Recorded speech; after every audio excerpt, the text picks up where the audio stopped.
The war between the human kingdoms had ended after many years of pain and sacrifice. Between villages were burned, cities were broken, and people were tired.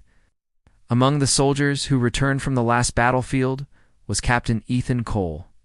He was a soldier who never enjoyed war.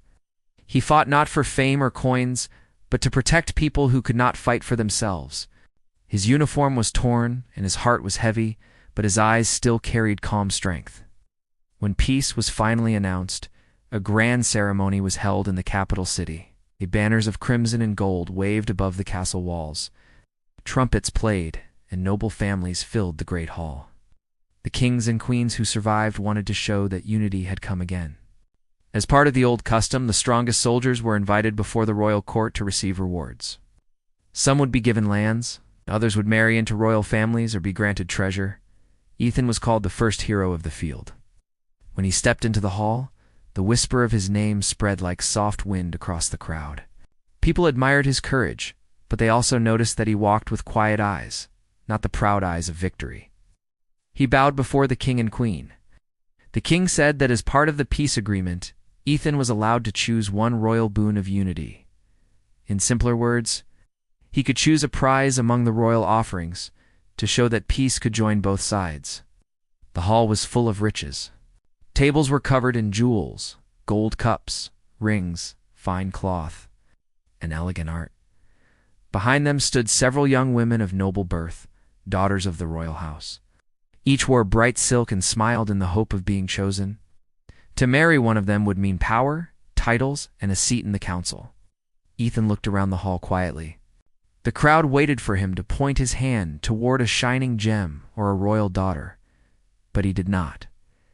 His eyes moved past the treasure tables, past the proud faces, until they rested on someone standing near the back, half hidden behind a pillar.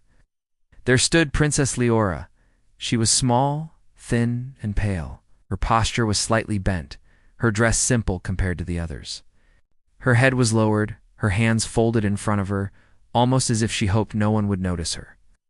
Leora was known by everyone in the hall as the weakest princess. She had been sickly since birth and often stayed alone in her chambers. The other noblewomen pitied her, sometimes whispered about her in secret.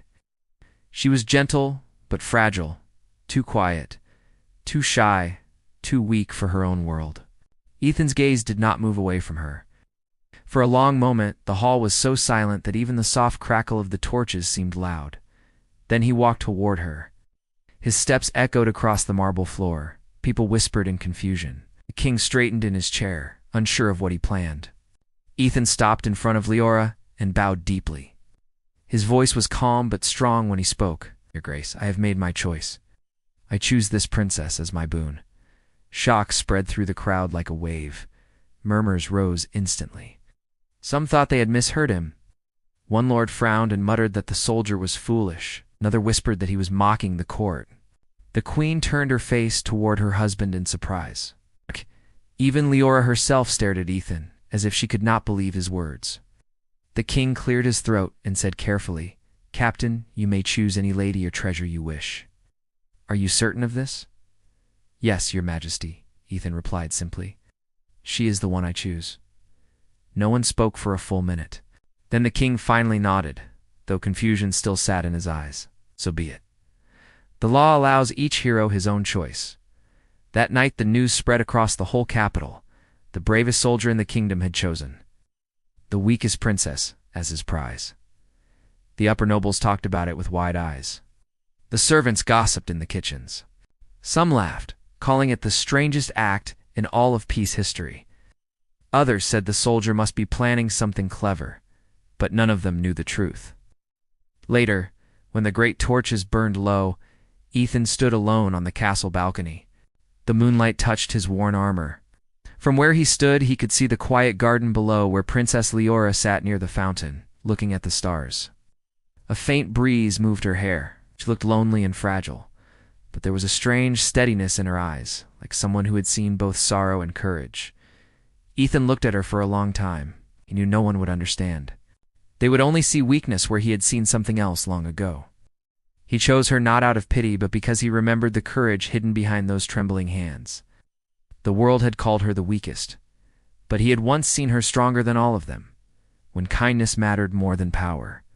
He smiled faintly and whispered to himself, "They will understand it one day." And beneath the quiet night sky, the soldier who had survived countless battles began to feel peace for the first time since the war began.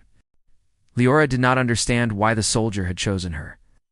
That morning, when the servants helped her prepare for the ceremony, she had assumed she would only stand quietly behind her sisters as always. She thought no one would notice her, as no one ever did. So when Captain Ethan Cole spoke her name, her knees almost gave way.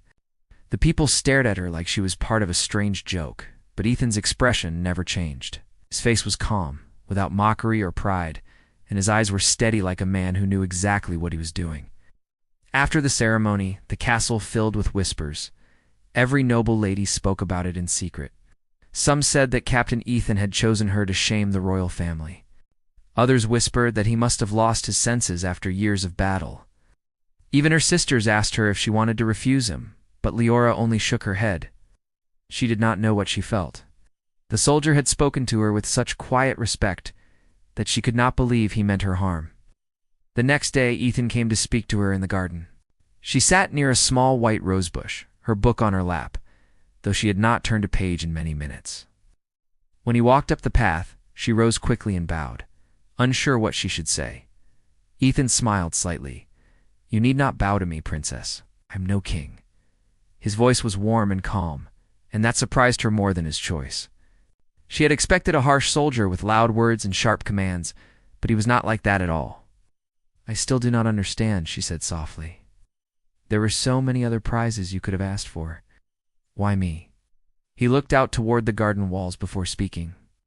"Because you were the only one who did not pretend to be something you are not. Because you have seen what others do not." Her brow furrowed. "I don't understand that." He smiled again, a smile both kind and a little sad. "You will in time." In the days that followed, people continued to talk about them. When Ethan was ordered to take his chosen prize home, a small carriage was prepared for the journey. Leora's heart beat fast as she stepped inside. She looked back at the great castle for what might be the last time. Her sister stood at the gates, waving goodbye, though some faces carried pity instead of love. Ethan climbed up beside the driver, refusing a guard escort. He wanted peace now, not display or noise. The road stretched long and quiet through burned fields and villages still healing from war.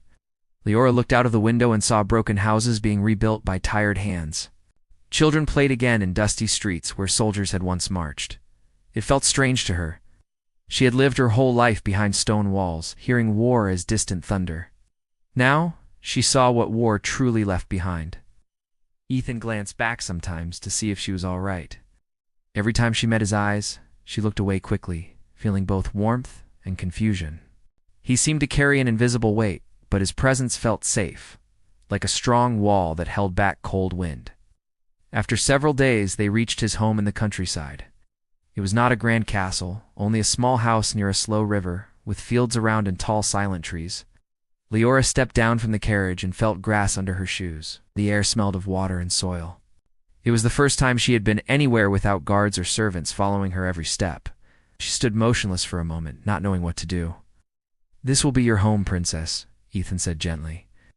"It is simple, but I hope it will bring you peace." "It is beautiful," she whispered. He smiled.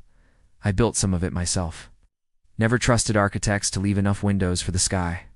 That made her laugh softly, a sound so small and rare that it surprised both of them. He nodded toward the open door. "Come, there's fresh bread waiting." Inside, the house was warm. The wooden floor creaked. There were books on a table and a shelf filled with old tools and letters. It was not a soldier-esque barrack, but a home lived in by a man who still kept quiet memories of the past war. Over the next few weeks, Leora slowly began to learn his way of life. Ethan rose early each morning, working in the small fields or repairing fences. He never asked her to serve him. Instead, he made sure she ate well and rested. Yet he always spoke to her as if she were strong, not delicate glass. Sometimes they would walk by the river, and she told him about the songs she loved. Sometimes he told her stories from the battlefield, the kind of stories without heroes or glory, only people doing their best to stay human. The people in the nearby village were surprised to see them. They bowed to Ethan because they respected him. But what amazed them most was the quiet princess, who who smiled shyly and thanked them for every tiny thing. Soon, they began to call her their gentle lady. Children brought her flowers. Old women taught her small recipes. At night, when the house grew silent, Leora would sit by the window and watch fireflies float over the river. She still did not fully understand why he had chosen her, but she started to feel that it was not by accident.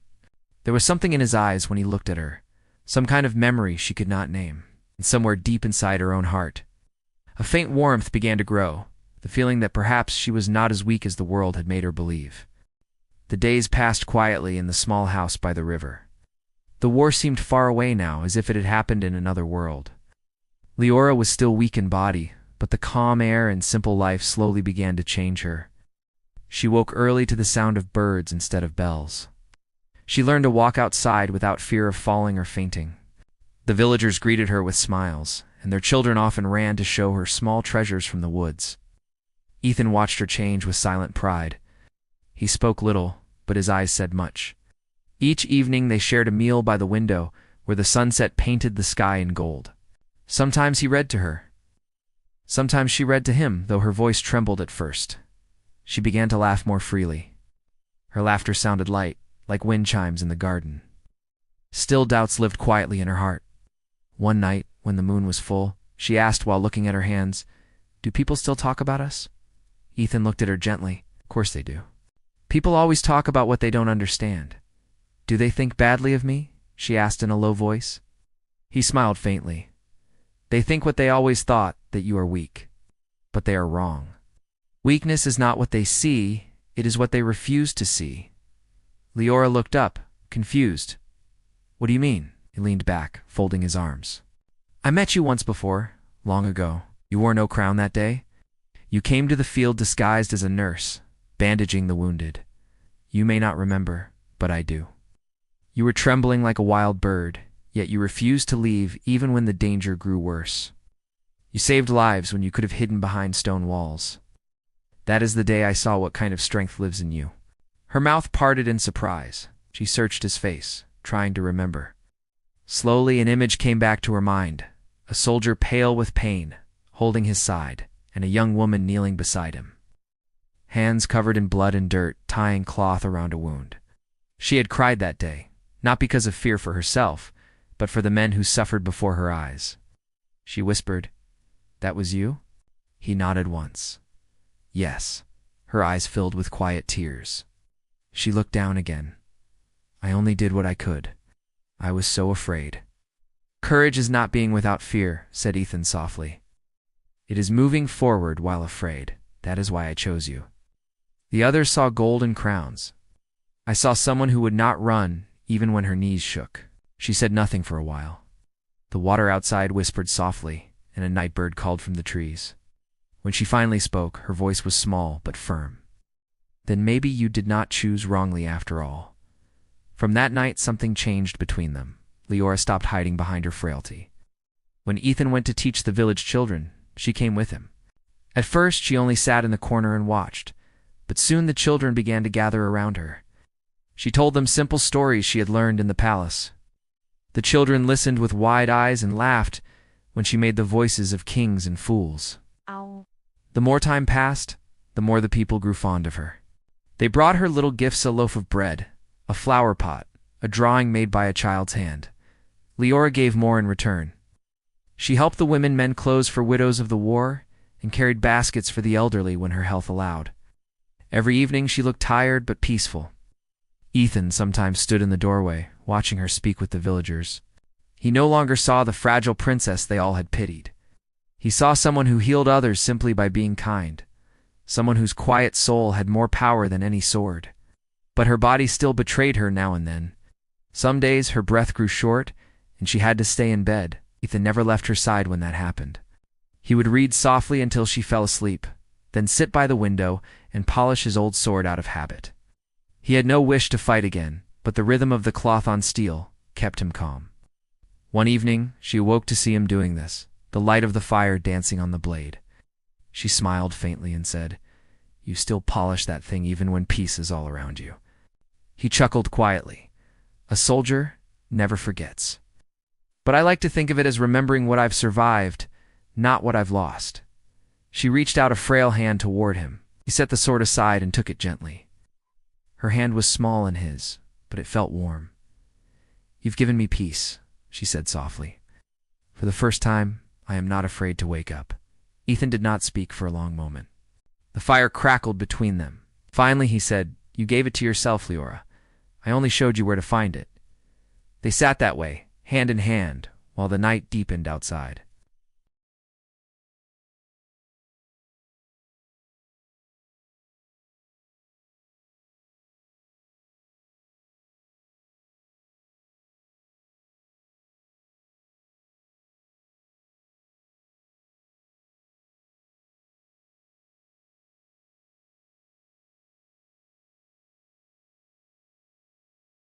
The calm days in the countryside passed gently, but peace in the wider kingdom was beginning to break. Rumors traveled on the wind like dry leaves. Messengers carried whispers of unrest in the capital. Farmers murmured about a group of lords angry with the royal council, saying they had lost too much in the last war. Some spoke of rebellion, others of hidden weapons being gathered in secret. Ethan heard the talk during his visits to the village, though he said little. He had learned long ago that trouble always found its way back, even when the soil was trying to heal. One afternoon, while he and Leora worked in the small garden, a rider came down the dusty road. His cloak bore the colors of the royal messengers. Ethan stood quietly watching as the man dismounted with a tired face and bowed. When the letter was handed to him, Ethan already knew what it would say. The king was calling him back to the capital. The kingdom needed his counsel again. Leora saw the message in his eyes before he even spoke. Her hands froze among the garden herbs. "You must go," she said softly. "They ask, not command," Ethan replied. "But I know it means there is danger, rebellion perhaps. They fear another war. Will you go?" He looked at her, seeing both fear and quiet strength in her face. "Yes," he said finally. "If the kingdom breaks again, everything we bled for will be lost. This time, maybe my words can do more than my sword." She hesitated only a moment before saying, "Then I will go with you." He shook his head gently. "The city is no place for your health," but she answered with a smile that was calm and sure. "My health is not a reason to hide when my people need peace. You said once that I am stronger than I believe. Let me prove you right." Ethan opened his mouth to argue, but stopped. There was no pity left in his heart for her, only respect. So they began their journey 2 days later, leaving the quiet river and wildflowers behind. The capital looked very different from the last time they had seen it. Flags drooped from towers, and soldiers guarded the gates with caution instead of pride. The streets were crowded, not with joy, but with worry. People whispered when they saw them pass. Ethan's name still held great weight, and Leora's gentle face made many bow in silence. They entered the royal hall without music or celebration this time. The king greeted them kindly, but with a tired face. His once steady hands trembled as he explained that nobles from the outer provinces were refusing orders. Armies could rise again if something was not done. He begged Ethan for his wisdom, but it was Leora who stepped forward first. Her voice, though soft, carried across the hall. "Your Majesties, I do not think more weapons will help. People are wounded in the heart, not just hungry or poor. They have lost trust. Let us not answer broken trust with sharper swords." The room fell still. Some nobles frowned. Others murmured that a frail princess had no place in matters of war. Yet Ethan looked at her with quiet pride, because he knew that what she said carried truth. He spoke then, lending strength to her words. "Her Grace is right. The only way to end anger is to find what started it. Let us talk to the leaders instead of hunting them." And strangely enough, the king listened. Over the next few days, Ethan led talks between the royal council and the restless lords. Leora sat beside him, not as decoration, but as a steady presence. She greeted each visitor with kindness, listened to their fears, and spoke simple words that somehow reached them deeper than all of Ethan's experience. She told them of the villages she had seen, of farmers who only wanted to live in peace, and of how another war would finish what the last one had already broken. Little by little, their hearts began to soften. Word spread quickly across the city that the frail princess spoke like a mother, and that her courage was quiet but strong. Crowds began to gather in the square when she appeared on the balcony. Her voice was carried by the wind as she spoke of unity and forgiveness. "We all have suffered," she said one morning. "But if we keep our hearts closed, the pain will never end. Peace doesn't need to be declared by King Zet. It needs to be lived by every home, every worker, every child." Her speech spread through the kingdom faster than the messengers could ride. Once soldiers had sharpened their blades, now they lowered them. Villagers began lighting candles in her name. She did not rule them, but her gentleness ruled their hearts. Ethan stood beside her, always silent and watchful, ready if danger struck. One evening, after long hours of negotiation, the last of the rebellious lords laid his seal upon a peace paper. The court erupted in relief. The rebellion had ended before it began. Ethan looked across the hall at Leora, who stood weak yet shining in the torchlight. He saw how far she had come from the quiet girl hiding behind columns. She met his gaze with tired eyes, but a small, brave smile. When they left the hall, the night air was cool and alive with the sound of cheering. Ethan said softly, "You have done what no army ever could." Leora shook her head. "We have done it together.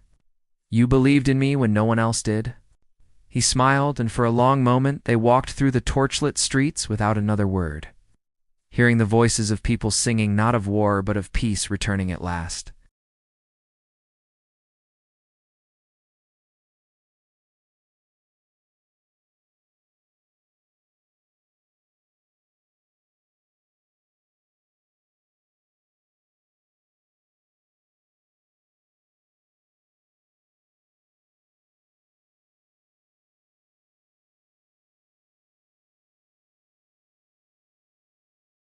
Ethan and Leora stayed in the capital for many months after the rebellion ended. She became a symbol of peace, and he became her quiet protector. He never liked the noise of politics, yet he always stayed near her during council meetings or speeches. The palace servants began to respect them both deeply. They often said that when the captain walked beside the princess, there was no need for guards, because no harm would dare come close. Leora worked endlessly for the people. Even though her body stayed weak, her mind never seemed to tire.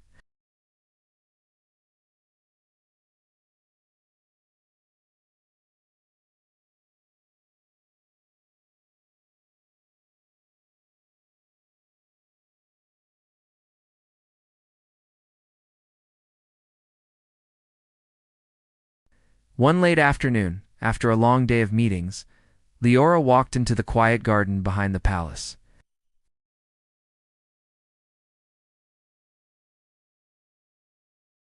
Ethan joined her after setting aside his armor. They sat together near the fountain where water flowed gently, catching the colors of the sky. She looked tired, paler than usual, but her eyes still shone with peace. "Do you ever miss the old days?" she asked suddenly. Ethan thought for a long moment before answering. "Sometimes I miss the comrades I lost. Sometimes I miss the simplicity of the battlefield. Strange as that sounds."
"It will be better because you are still in it."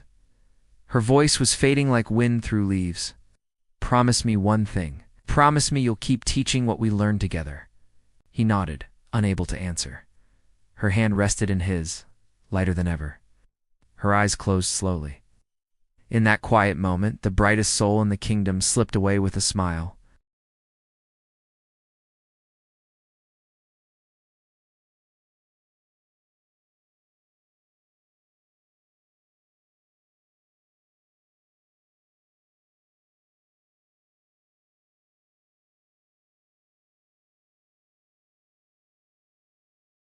Years passed, and time softened pain into memory. Ethan returned to his small home by the river, though it was no longer silent. The villagers had built schools there and told stories of peace. He taught the children about courage, patience, and mercy.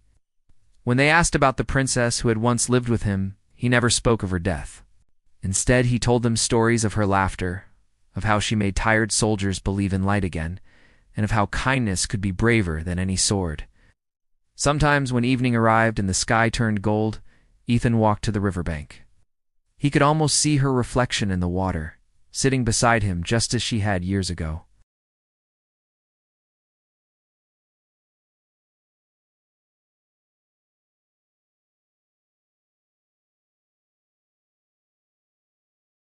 "I already do." The wind carried his words away. Gently across the calm water, toward the fields glowing beneath the sunset. The kingdom lived in peace for many generations, guided by the story of a soldier who gave up power for love and a princess who proved that even the weakest heart could be the strongest force of all.